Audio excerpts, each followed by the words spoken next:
या दुःखद घटनेचं मनाला धक्का लागलेला आहे।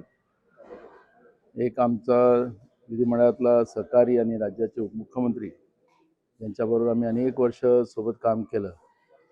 अशा त्यांचं जे कर्तृत्व होतं, जे उत्तम शासन आणि उत्तम प्रशासन याच्यावर त्यांची मोठी पकड होती आणि शब्दाचे पक्के दादा असं त्यांचा उल्लेख केला जात होता। असं एक विजन असलेलं व्यक्तिमत्व आज महाराष्ट्राच्या राजकारणातून हरपल्यामुळे, महाराष्ट्राच्या ज्यांना विजन होतं असं एक व्यक्तिमत्व हरपल्यामुळे महाराष्ट्रालाच मोठ्या प्रमाणात त्यांच्या गेल्याचं दुःख झालेलं आहे। अशा या आमच्या सहकारी अजितदादांना, त्यांच्या परिवाराला जे दुःख झालेलं आहे त्यांना ईश्वर हे दुःख सहन करण्याची क्षमता प्रदान करो।